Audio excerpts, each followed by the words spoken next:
Hello, so today, for a fun little idea of a video, I wanted to go through every set of TFT that I've played and kind of rank them in terms of how much I enjoyed them. So this is going to be my personal opinion on how much I found them to be enjoyable. This isn't to talk necessarily about the balance or like other stuff like that. This is just how much did I enjoy these sets. And I want to do this towards the end of set 12, and I think I'm going to do this like once a tier list like this per set towards the end of the set, depending on how much I decide to keep playing TFT. So if you don't know, I'm relatively new to TFT. I only started playing around a year ago, so there's a lot of sets that I haven't played. Obviously, I'm not going to rank those ones. I did watch a lot of TFT. I watch a lot of esports in general, just like whatever's on. I kind of just put it on in the background. So a lot of times, like, you know, I watch Worlds every year for League, and I've never played a game of League in my life, stuff like that. So I know a lot of like about these sets, especially like some of the ones that were closer to when I started playing, like Monsters Attack and like 7.5, like Dragonlands. I've seen quite a bit. But I really only started playing in set 9. So the first set that I played was set 9, and I'm going to say I always look at this. I don't know if it's rose-tinted lenses. This was the most fun I ever had in TFT, by far. It's only been downhill from set 9 for me. So set 9, for those that don't know, there was two parts of set 9. This is a playlist of all the TFT videos that I made. This was back when I was not very good at TFT as well. You know, I think I started this channel when I was like grinding to diamond, because back then there wasn't emerald in between. It was just diamond and then masters. So for the first set, my goal was to get to diamond. I felt like this set had a really good balance of rerolls as well as like interesting tech, like stuff like playing around Orn artifacts. This was the set that you had the dudes, like the legends that you would just pick, right? So you just pick a starting augment and like it would tailor it. So this is like an old video, for example. I can try and play it to show you. That's me with the face cam, by the way. That's what I look like. Oh, you don't see it. I can actually, like, maybe I can show you guys one day. But if you look at my old videos, you can see what I used to stream with a face cam, and then everybody liked the dog better, so I switched over to the doggo. But anyways, when you're playing around the legends, what they would do is like every single augment you would have tailored to be like the first augment. That was like the main set mechanic. So here, like, I brought in Master Yi because Master Yi towards the end of set 9 was very broken. So it was just a matter of like pumping up and playing a certain line. Like there's one of 3 different lines you can play around pumping up, and you can just flex around really strong augments. So you basically tailor one of the augments to always be something that you know what it's going to be. I felt like it was really good for me as a beginner, because I didn't really have to learn all that much in terms of like which augments are best. I can kind of go in already with a strategy, and if I decide to roll it, so in this case I didn't have a good Master Yi spot, so I decided to roll it to play something else instead of taking pumping up right away. But it's actually like, it was actually very nice. I felt like the set mechanic worked out really well, and I felt like overall the balance for this set was really good. The units were all very distinct. They weren't like, didn't have like a lot of skins or anything, so it was very easy for me to distinguish like which units were which, especially when rolling down. And I had a lot of fun with it just in general. Of course, that's very subjective, but I also felt like there was really good flex options. There was a lot of times I remember, like, even if you were taking a set strategy like Master Yi, or you were set strategy with a reroll, there's many different variations of those that you can play. There's many different pivot angles, like around in Gwinsu, especially with Master Yi. So it was very exciting, and I found that like there was a lot of stuff to play, and I had a lot of fun. So it's always going to be up there. Now, a lot of people look at set 9, and there was a couple bad patches, but I actually didn't play that much during those bad patches. There was a bad patch with Draven at the beginning. There was a bad patch with Zed in the middle. But overall, the patches were also really good, so I just loved it. I know I'm gassing up set 9 so much, but that's when I started, and maybe it's a bit of rose tinted. Maybe it's because I wasn't in like Masters yet, so like the people in the lobbies were a little bit more troll. But I was like diamond. I think I got to high diamond. I was really happy with myself and stuff like that. Set 9.5 is where a lot of the people hate set 9. Back then they had 0.5 sets, right? This was the last set with a 0.5. Set 9.5 was absolute dog shit. It was the worst fucking balance game I've ever seen in my entire life. If anybody ever asked me, I almost quit TFT forever. I said to myself, if the next set isn't remotely good, I am never playing TFT again. And I think that's the problem with set 9. Every time I talk to somebody about set 9, they always bring up issues with set 9.5, and I have to keep telling them, no, that's not set 9. No, you have to remember a little bit before. No, you have to remember a little bit before. It's like the biggest thing that was broken was like Zed and Draven and maybe Piltover Dinosaur. Like Piltover was the Econ augment that was really busted. But set 9.5 was a fucking joke. I have never seen a game less balanced than set 9.5. It was ridiculous. So the way that set 9.5 worked was the set released, and they, like, when you had a 0.5 set, they would like swap out certain traits. Like they would swap out, like, I don't know, like 30 to 50% of the units. So you'd have some traits that are the same, some traits that are different. It'd be like a remix of like whatever the set was. In set 9.5, they released this thing called Bilgewater. On release, it was the most broken thing ever. 7 out of 8 people were playing Bilgewater and they got top 7. You know what I mean? Everybody was just playing Bilgewater on the first day. And then it took them 1 or 2 days to actually like patch it out and make it better. So the game was fucking broken. It was so fucking bad. Like where is it? I have to go back to my playlist.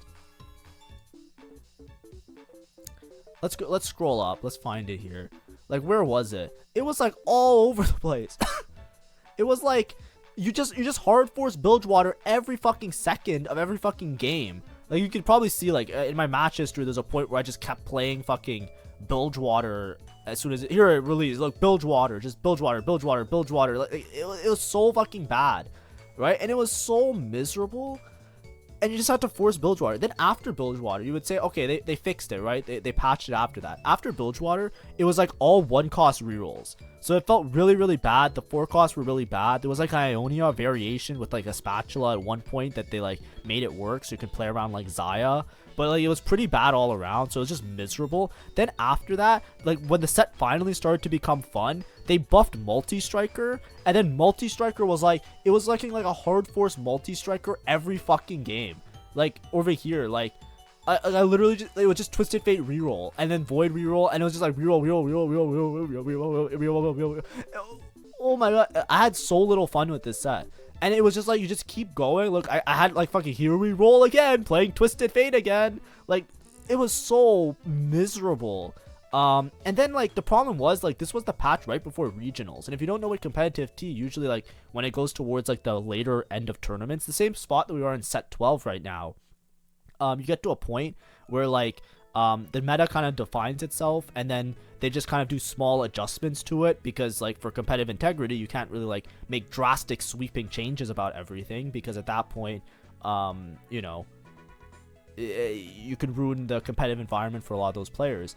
So you were kind of just stuck with these lines. And then what made it really bad is that like there was basically like 2 main strategies. You either played reroll, which was like Twisted Fate Multi-Strikers, and you just contested it because it was contestable, or you would try and go for like a fast 9, not a fast 9, you would try and go for like Earth Legend and take a bunch of spatula. So it was either you picked Twisted Fate playing around Multi-Strikers, and you took a legend that then gave you like Pandora's Bench guaranteed, so you can hard force the reroll and have perfect items on it, or you would take a legend with you because you were able to bring in a tailored augment every time. You bring in a legend that just gave you a spatula, and then you tried to make it to like 9 of that certain trait, right? You use the spatula first, and then you try and get a +1 augment some other means, either by the portal or the starting area, and it was just miserable. So it was either like you're playing 9 of a trait and you're hoping that you hit, or you're contesting reroll and you're hoping that you hit, and it just sucked. So that's how it ended the set. So the entire patch for me, the entire set was like miserable, and I hated it. And you can probably see like there's a lot of uninspired things. I just didn't really like it. My content was just like down in the shitter, and I was like, set 10 waiting room. I felt like they kind of gave up on the set because it was the last 0.5. That's how it felt to me. So I was like, hopefully they make set 10 really good. Set 10 was the music set. I'm going to put it definitely an A. I don't think it was S. Now the reason it's not S for me, like I really enjoyed set 10. Like genuinely, like there were some parts that I didn't like. The biggest part with set 10, I just didn't fuck with the mechanic. So in set 10, the way that it worked was, let me see if I can find it for you guys. My brain broke counting to 10. Oh, I remember these old videos. These are really funny, some of them. Oh, wait, maybe you can see my face cam. Can you see my face cam? Oh, I'm still covering it. Sorry. But, like, the way that it worked is that you had, like, a dude here that was, like, your headliner. It was a remake of a older mechanic called, like, a chosen mechanic. As you can see, like, this guy has, like, a little aura around him.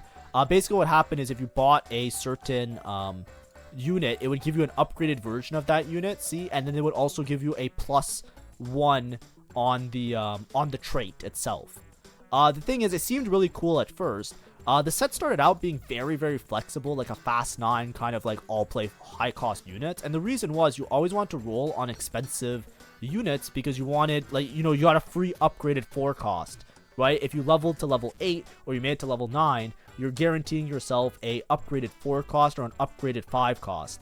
So it was very, very powerful to play those upgraded units, more so than it was to play like low cost units. So a lot of it, whenever you have like a fast 9 kind of meta, like quote unquote fast 9, there's gonna be a lot of people that try and make it there but don't. So it actually becomes very flexible of you trying to like scrounge together the best board on level 8 in order to play for placement. So it's very fun at the start. They kind of dealt with that a little bit, and then I still had a lot of fun throughout the set. It was only towards the end of the set where it became very reroll dominant, because the same way that you get 3 copies of a 4 cost or 5 cost, once the rerolls were very strong, then it became something like, there was a thing called Superfan as a trait, and then the Superfan would like buff or give items to the headliner unit. So then what you would do is you just played Superfan with a reroll, and that's what became like the ending of the set. That's why it's an alright. The Chosen Man guy was just kind of annoying, because in a lot of the patches, like, you know, if you looked at somebody's board and they had 0 gold, they looked like they were going 8, they could just get bailed out by just hitting the exact headliner that they needed. And meanwhile, you, like, looking on level 8, you can roll down all your gold trying to find a headliner. There's all these, like, weird rules that weren't properly, like, explained about how, like, you can lock yourself out of certain headliners and all of that. So it was just, like, a little bit annoying, because, like, you know, sometimes it felt like I didn't hit my headliner, therefore I lost, and somebody else hit their headliner and therefore they won. And because it gave you such a huge power spike, because it was an upgraded high cost unit, it was like, it was just bad in some cases. That's why it's all right. So as much fun as I had, the music was also great.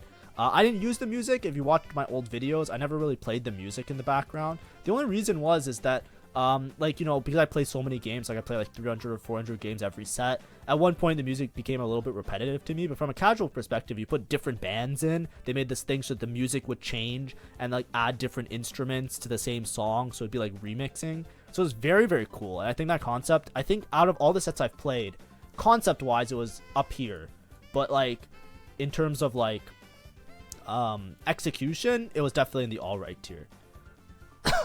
Now we have Inkborn Fables. Inkborn Fables is hard for me to rank. It's either bottom of alright for me, like in terms of how much fun I had, or it's a very meh. It's definitely not as bad as set 9.5 for sure, but it's definitely worse than set 10, right? I don't want to make, so it's either here or here. I think I'm going to put it here, but just know that there's a clear difference between my enjoyment of set 10 versus set 11. Set 11 was really annoying, because there was parts of the set that just felt awful. Like the previous set, it still felt flexible, because a lot of set 10 was around being prepared to not hit the headliner that you hit, and then making a creative board around whatever headliner you hit, right? So like there was a lot of tech around like different units and trying to like piece together a board around whatever you hit. So it had that very fun, flexible aspect that I liked. Eventually it became just reroll focused, and I just played Riven reroll all the time.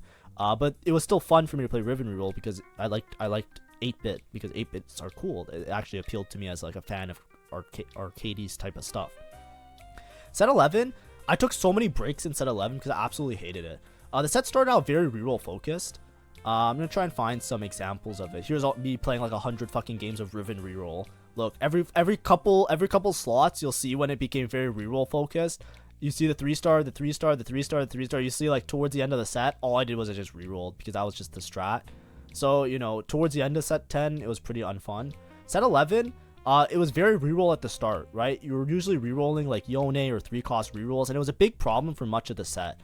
The mechanic in this set was that you had like encounters, or like these things that appeared, right? It was supposed to be like mythic and art focused, but like you see here, like Tristana grants a gift of gold. It's like you would have encounters that would appear, and they had the chance of like being really, really good for you, or they had a chance of griefing your ass, right? So as you can see in the top of the screen, there's like a little thing saying that there's an encounter that's going to show up at one point. The thing is, I hated encounters, so I'm inclined to put it like in B tier in terms of enjoyment. It's hard to say. Maybe I'll put it here. It's definitely worse than Remix Rumble for me.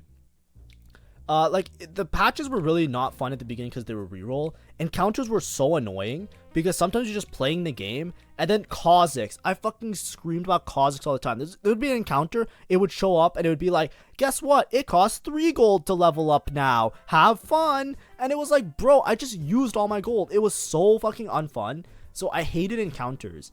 And then for much of the set, it felt like there weren't good options to play until right in the middle of the set. That's why maybe it goes in all right. It's like, do I care about my early experience in the set or my later experience in the set? I basically took 4 weeks off from the set and just made like regular content and stuff like that. Still doing daily uploads, but like generally not doing that much. But then they made it like it was only 4 costs, and everybody's like complained about 4 cost lottery. That was like the most fun I've had in TFT since set 9. Like it was just so much enjoyment. So like it was like up here. Like there was like 2 or 3 weeks where I was like, holy fuck, this is the best set ever, right? And I was so happy. And then they nerfed all that shit, and then it was back to here. So, you know, it's like somewhere between these two. I'll just put it in B because I just really didn't like the set mechanic. I think it's definitely a clear difference between how much I enjoyed set 10. Now we get to set 12. Now the set's not over, but it's kind of over for me. I'm not really taking it seriously anymore. I'm still going to make content every day, of course. I'm still going to talk about comps. I'm still going to look into the comps. Still do all that stuff. It's like I'm not playing it offline anymore, right? Whenever I'm thinking about gaming, there's a game that I do on stream, which is usually what turns into YouTube videos. But then in order to like actually like rank up and get better at the game, I spend a lot of time playing offline as well. I don't play this game offline anymore. I hated it. It's not in the uninstall tier. Nothing will ever be in the uninstall tier. Realistically, there's probably a tier between like this and this. You know what I mean? Like if I had to, I would say like, where is it? Let me, you know, there's something like this, like empty, because of how bad set 9.5 was. Straight up, it was just fucking miserable, right? So there's a clear division. It's not like these are close. But like set 12, I think has been up till now my least enjoyed set. I've said it many times, so I'm not ashamed or sad to say it. The reason I don't like set 12 that much is that, like, you know, when I'm looking at the games that I played on set 12, it feels like most of the games are very forcing. I feel like my hand is very forced to play towards certain lines. There wasn't like a flexible option at any point. There wasn't like a redeeming patch where I felt like I was playing around multiple different forecasts. It felt like it just shifted metas to go from you're playing either this one comp or you're playing reroll, and it felt like that all the time. It just felt very forcing on 2-1. I feel like in set 12, one of the biggest things that they did that felt different than some of the previous sets is how much emphasis having a spatula was, or how much of an impact a spatula has on playing the set. I think the patch that I had the most fun on is actually the first patch, which was the Syndra reroll. Everybody kind of hated it because like you just hard force Syndra, blah blah blah. But I felt like that was the one that you could be the most flexible with, because if everybody was hard forcing Syndra, the world was your oyster to put together any comp that can beat a 2-star Syndra, which a lot of them did beat 2-star Syndra. You never won against this 3-star Syndra, but only one person in the lobby usually hit 3-star Syndra because everybody's contesting Syndra. So it's actually very fun to play these early patches.